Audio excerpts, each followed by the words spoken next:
Okay, so I have tried to take this video a million times and it's just not working out because speculative fiction is just not my wheelhouse and I am trying here. Or so I thought. Something came to me last night and I have a wonderful idea, I think. So, when I think of speculative fiction, I think of mostly sci-fi. And, the fact that the articles were based on sci-fi, or the readings in the Genre Blends book was based on sci-fi, did not help that presupposition. So, I'm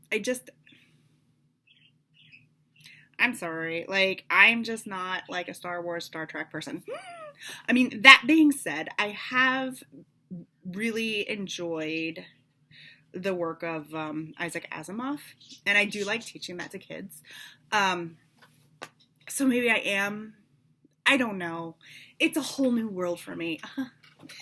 Pun intended. Okay, so world building. Everything that I write tends to be around from central Pennsylvania where I live.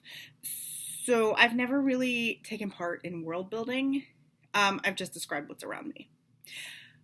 But I am excited at the prospect of taking what's around me and turning it into something magical or mystical.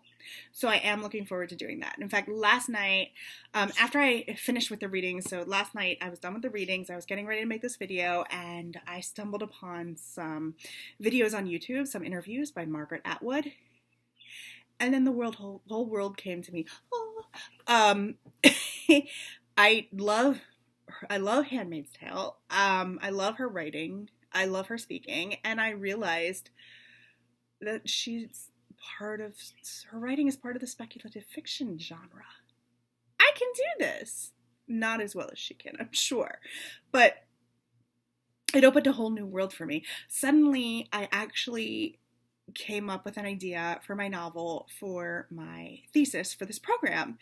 And it's going to be a blend of young adult and speculative in the form of mystical fantasy. So who knew coming into this unit or this module that I would end up probably writing my thesis in this genre.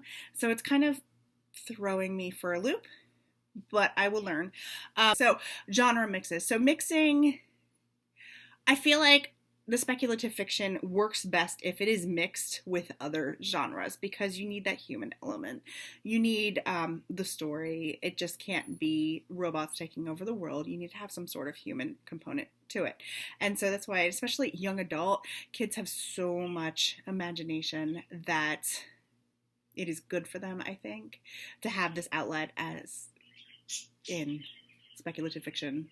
So that's good. I mean, my kids read science fiction all the time. It's just not my thing. The one thing that I did note in the article by Melinda Lowe is that at the beginning of her career, she spent so much time on world building that she never got to writing. And I can see that would be a pitfall for me, so I do need to watch that. But however, if I'm going to base it on things in my neighborhood, then we're good to go. So we'll be okay. A few of the things that she mentions in her article, I'm gravitating towards for my story, such as the rules. Thinking about the rules is very important. They need to be logical and consistent. So that's something I'm going to think about. Power struggle is definitely going to be something that's in my novel. It's going to be about a caravan of fortune tellers that ride into town. So yeah, power, because there's going to be a power shakeup between certain people in the neighborhood, certain people in the town, and this caravan of fortune tellers. So she mentions food. I'm looking at food because they are going to have a very different way of life than the people that live in the town. They are going to bring their own flair. And so I think that's more than food. It's also culture. It's also going to be from a teenage girl's point of view. And so as such, it will be first person, which I think is indicative of young adult, and even when it is speculative, first person. Now, I feel like when you read George R.R. Martin and things like that, it is usually third person omniscient. So that is not something I'm going to do. Thanks, guys. Bye.